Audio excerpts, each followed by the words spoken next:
Agenda, as always. We don't talk about who is new because actually we have boarded a lot of different communities recently. But we have again a picture, and somebody might notice. What is it? Quick guess. Kastanie. Right. Yeah, but what? Castania? The one you can eat, Edelkastanie. The Edelkastanie in Deutsch, yes, yes. Okay, so we picked this one, which is a easy one, sort of. And Gloria will tell us about it afterwards, no? Because it's connected to this new functionality that we're gonna share. And this yeah, really nicely tasting plant, the fruit. Actually, we baked it yesterday evening. They're really also the small ones. They're nice. Okay. Very small, and so they're ripe now in Austria, and so I guess in the entire ecoregion. So this is what we're gonna talk about today. We shared it up front. We have the map for quests. We have the class onboarding and the new tree species pre-filled from Wikipedia. Somehow I lost it here. Short intro to the maps, since we had a long break. What is gamification? So gamification is the craft of deriving all the fun and engaging elements found in games and applying them to real world or productive activities. So in short, do meaningful things with fun and perseverance. And this is what we tried to apply here with the focus of connecting people to nature in really a holistic manner. And I think all of us know this slide from probably 2021 that Valentin did as a sort of a vision could work. And title here is a bit changed. Mobile Campus 4.0 is also Run and Jump 4.0. What does the 4.0 mean? That we run around in the real world and act as sensors. We observe the state and condition of nature. We work on improving nature, and through this process we connect with the planet, or the little shards of the planet that we live in, better and deeper. And these shards could be cities, communities, commons, or in a bigger territory, the ecoregions. And here we see train station and 5 routes that are locked. Those routes actually exist, all of them. And we developed this a step further. And in the process of thinking about this, we have 2 potential benchmarks. One from the virtual world, which is from Super Mario World, where you see always when you start the game that Mario and Luigi move through this map where they can orientate themselves, navigate to the next level that they need to explore. So this is the left picture. And the right picture is, I was actually crossed my mind when I chose this map. I'm not choosing anymore the Shanghai metro map, which was deeply ingrained in my brain, but I intuitively chose the Vienna metro map, which I'm using now also almost every weekend. And you see here, this is a representative real map. So this is not online in a game. This really is being used. It's an active metro system, but it is not a real map. It is a representation of the real world, and the dimensions are not scale. And that's basically the idea of how we would like to gamify and visualize our routes, our nature routes. And what we do in those routes is that we observe those old trees, also other elements. We collect those cards, we receive the badges, and we compare ourselves on a leaderboard. So that's it. Before we go to the next step, think, Lucas, you're going to share the map, right? Yeah, absolutely. So let's have a look. Stop sharing. And now you should see my screen. And let's have a look at how we adapted this concept into the reality on the platform. So what we are looking at right now is the commons page of St. Pölten, which is where we are right now. In here on the right side, you can see the map, which is the commons that our activities take place in. And on the we've got view of the routes, or as we call them now, the quests, the self-guide routes. And when you come in here, you see their representation on the map. And the ones that have this check mark and a badge means that I have already finished them. The ones that have the lock means that I have not yet observed a single tree in there. And the ones where you can see those numbers communicate how many trees I have already observed on that route. And now, so I have an instant overview of what I have done in this space and what is there still to do. And so if I click on the route, it's going to zoom in and show me more info about the route and give me the possibility to get in. Of course, works as well on the mobile, which is how we think that most people are going to be experiencing it. And when I click on into it, I enter the page of the route, and I can go and get playing. Oh, that's amazing. So it has a shareable URL. Yeah, so the route has a shareable URL, and of course, also I have to get there first. Yeah. Right now in here, yeah, we are close to the other route. Yeah. So maybe also to recap this, you see here only 5 routes. We have actually in the library, we have 30 plus routes that can be guided. And we need to now step by step turn them into digital quests. So we separate a bit now in the team in terminology. The route is a guided route that we have like 30 plus. And then we have quizzes for 6 to 12-year-olds, which are also attached to the route in the library. And the quests that are on the mobile phone, we have only currently 5. So 5 out of the 30 are already really digital, so that you can play them on the mobile phone. And 5 we need now, with the support of schools and students, we need to digitalize. That's the idea. Yeah. Cool. So that's about the map. As Knut said, we would like actually to get into this more schematic way of showing them, because maybe it would be nice if basically you could right away see which trees you have observed already in which route. So imagine more like the metro plan that you just showed, rather than up to scale map. Yeah, and I think it's a good start. It's a good start that we have this overview, and that you immediately know what is the next step, which is the next level that you need to go and play. Yeah. Yeah. So any thoughts on this? Otherwise, we go to our second topic, which is student class boarding. Hans, do you have any ideas on this? It's more also an open round for the others who might watch the recording. Then we stop with this part, and we're gonna go to the student class boarding. You're gonna share again your screen? Yeah, absolutely. So let's keep going. So maybe a little bit of a background first.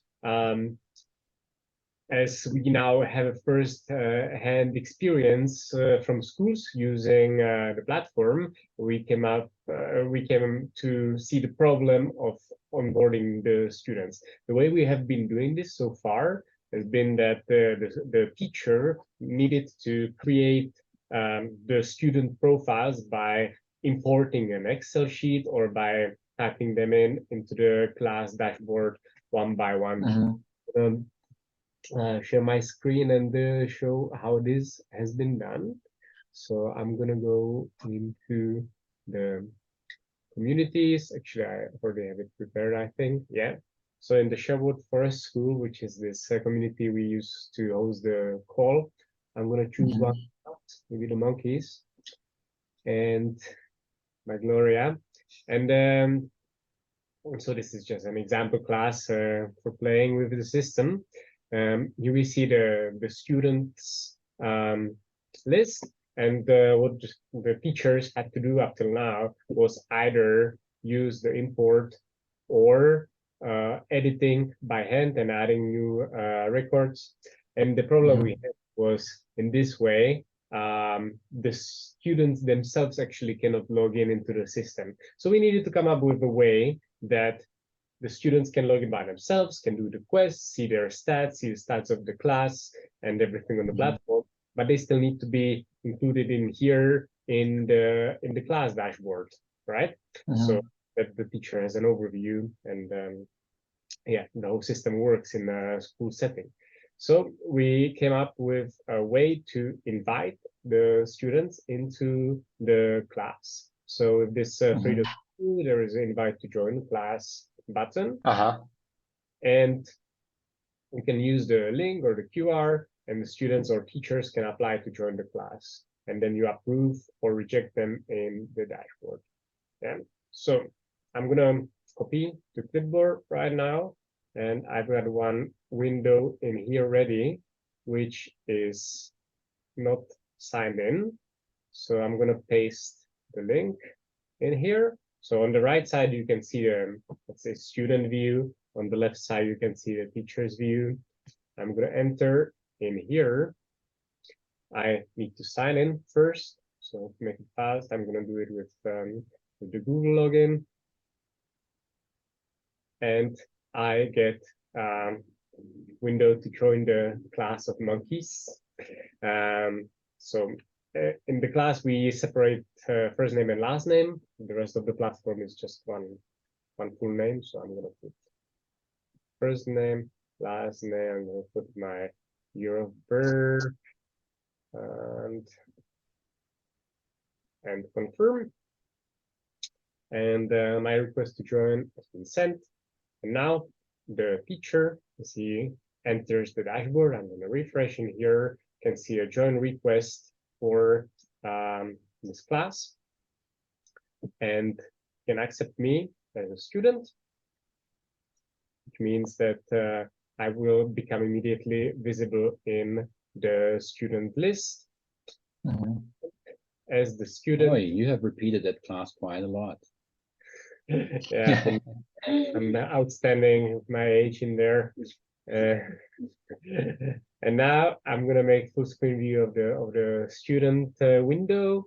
As I enter the monkeys, I can now get into the class page, which is the same page as any other community page, which means there can be posts in here. I can see that activities, and I can check out the people, the other students in this class. Yeah, so maybe also to bridge the third part, I have now 6 or 7 classes that I teach in school in geography, biology, and other subjects. And I've actually boarded this morning 7 students, so it works. It works really well.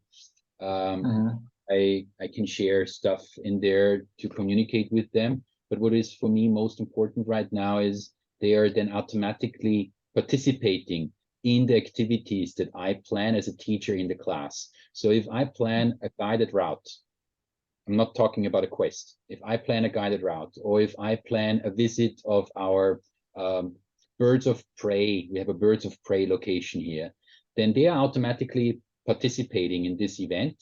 And then I can share it with them and award them bioregional identity points, species, everything. And one more important feature for me as a teacher now is that if I request from my students that they share one post about the natural environment let's say per week, 1 post per week. I have this all nicely arranged in a class dashboard, and everybody sees it. This is a sort of a digital nature journal. The nature journaling is a very, very important practice, but man, it is difficult to get children to work on this. So have both digital and analog is quite a big help, because the digital part gets them gamified, and they learn actually skills that are part of the compulsory curriculum. They learn navigation, they learn the mapping, they need to set GPS coordinates for the postings. And so they share whatever has been discussed maybe in the formal lessons. And this is the hope that I have. They might be also doing it then in the weekend or in the afternoon when they are actually not in school. This is one of the biggest challenges, because children, as soon as they leave school, they're in a different world. Yeah, so this connects to the third part of our sharing, which Gloria is going to present. Yeah. So I'm gonna share my screen. Maybe just give some introduction Yeah, first. I'm Right? I'm gonna do it now. Okay. So, well, the basic introduction is not this one. The wiki pool of tree species. Is it how it's called? Yeah. So let's say until now, this is the species page that you see on the ARK when you enter in our commons, in our ecoregion. So what you can find in this page are mainly the species that we have been adding slowly by doing different activities. For example, bird watching activities, insect hunts, or I don't know, underwater activities. And also very important are, of course, the trees of our big friendly giant walks. And what you can see, like until now, these are divided in many categories, and all of them we were able already to actually extrapolate the data from Wikipedia, except from trees, because trees were our focus. I mean, they are still our focus, so we wanted to spend time and research on them, also about cultural information. So I can show you again, for example, how it would look like the Quercus petraea that we've made, in which you can see, I mean, here there are like natural information, the distribution. So, and everything was, let's see, in the cultural part, because that was taking actually more time. It was very, okay. Is it, yeah. So the cultural time, we were also many times like researching on a book also to have. Is it here somewhere? Yeah, it's here. It's called the Mythos Bag. Like those pictures are coming from there, for example. So I mean, of course, like this was our focus, and we started this. We wanted to spend this time, but as we realized during summer, like for example, Lucas went to Portugal and he's met this new community. And they created a commons. Just reload. Okay, the old version. Okay, sorry. So they created a new common, and in this new commons, of course, it was not our ecoregion, so it was totally empty. Like you just enter in this page, it's totally empty, and you're like, you want to create like a list of the trees in your community. Like you don't want to spend like, I mean, not everybody has time to Well, if we spend would like move hours. there, we might be interested. That's great stuff. Yeah, but not every community that will join us might have time to really spend so much time to research on the species. They might just want to just do it quickly and have a list. So it's possible to also do the trees from the wiki pool. So now I show you like a species that I have seen like last week, and it's not here yet. It's not from here, it's from America actually, but it was growing into what is it? Rutifina. It's not in here. Okay. So category is a tree, broadleaf. Family is what is it? Anacardiacea. And scientific name, as I said, is Rutifina. rustifina. And common name is actually staghorn. What is it? Staghorn sumac. So I could Staghorn is usually the beetle. No? staghorn. Stag. The stag is Maybe, the largest European beetle. It's also the stag stag. beetle. Yeah. So let's see. Now, if I would want to create it manually, I would have to insert a cover picture that I find and I like. But if I do from Wikipedia, I will get it automatically. So this is the ecoregion where I've observed it. And here, so here I can decide. I could do it manually if I think like I have time and patience and I'm interested in knowing everything. I do it manually, and here if I would go next, you see all what needs to be filled in this page and the next page. Otherwise, oh no, I went back here. Okay. Just go back in the browser. Yeah, I have it in my draft. Otherwise, so I can enter here, edit. What I want to do, like I'm not interested in knowing exactly everything, like whatever info Wikipedia says, it's enough for me. And so I search for wiki, search, rustifina, and here I have it. So I think it's beautiful, perfect, I publish it. And now what is missing? Wikipedia. Wait. Maybe press the pen for a second. It seems that this was just already press the pen and type rustifina again. Here. Interesting. Didn't have this issue before. No, me neither. Didn't have it before. Okay, let's do it like I do publish. Okay, now it's okay, sorry, I muted. I think it was because you went to manual edit. It's new function. It will get better next week. Yeah, so here you have it, and it's exactly enough for me, and I could make like a full list of new species and populate new species also with trees. Oh, cool, yeah, that's convenient. Yeah. Yeah, I think this was a very important kind of functionality for other commons to start up their portfolio of species. If they don't want to research like us in depth on, I don't know, mythology, history, and cultural connection to trees. But if someone wants to do that, they can still do it, and that's pretty cool. I still think it is an awesome book. It taught me so much. It was fun. And it completely eliminates the division between nature and culture, and sees it more as one thing. I've got a question. So we are talking about the bioregional identity, and how about, let's say you go to a botanic garden where there are species from elsewhere in the world which are clearly not familiar in that bioregion you are at. Do you have a certain marker in your database where it can be like, a red light or a special mark to say this is actually not a typical tree in that bioregion? Well, I can say we spoke many times about adding this label actually of not native. We have many not native. I mean, even this sumac is from North America. So yeah, I mean, in many gardens actually there are even normal city gardens. There are so many trees that are not from here. So I think we will do it, right? Like it's in this. It was on the plate, to add this tag. It's not there yet, but it's not the first time we speak about it. Yeah, we can put it down once more.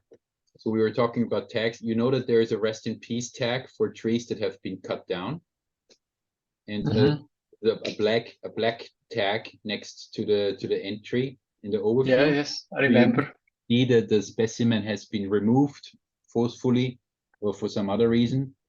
And we already thought about using different color code for invasive species.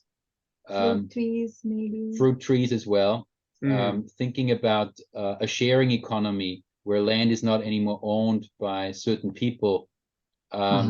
the land is used for food security, people need to know where to have what. Like the sweet chestnut that I found, those trees, they're not very well known. Some of them are known because people go there every season, but others are not. So basically, this potential harvest is wasted every year. And such tags will definitely turn out useful. Yeah, so it's good thinking.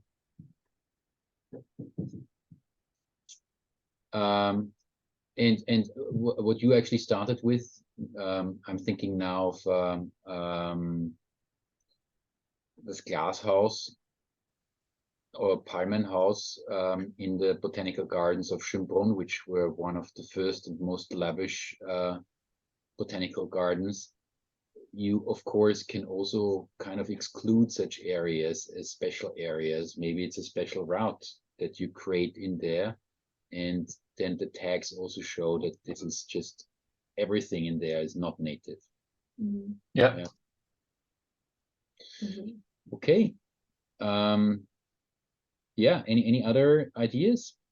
That's where we are, opening our brains for spillover. If not, a quick recap. So what we presented today relates to 3 user types, if we want to call it like that. The player gets a map to understand which part of the Earth's surface has been explored. It's easy and motivating information on what to do next. Which route should I start? What is my next learning step, literal step to grow my bioregional identity? Then what we have presented for facilitators or teachers, that's a kind of pro user, is how to board students or create a class and make the ARK easy to use in an educational setting. How do we do it? We share a QR code or a URL. So this join link, I think this is may be seen as a very small feature, but I think it's really important regarding also communication, two-step communication, people being more engaged if they can be part in an easy way from the beginning. So I think it's really very, very helpful for onboarding. Yeah, I agree. And managing, yeah. Yeah, I'll collect a lot of feedback in the next few days and weeks. And then the third thing that we showed is rather for the guardian, those people who really want to protect their trees and want to be stewards of plants in their environment, maybe also interested in creating really a open source tree inventory. They can create species on the go through the Wikipedia function, and they can continue to manually edit the tree species for in-depth research if they want. That's it for today. I think we don't have an outlook, but we have a next call on November 15th. We have a time change here in Europe, so it's going to be 7 p.m. in China. And that's the solution to our question for today. It's the sweet chestnut or Castanea sativa.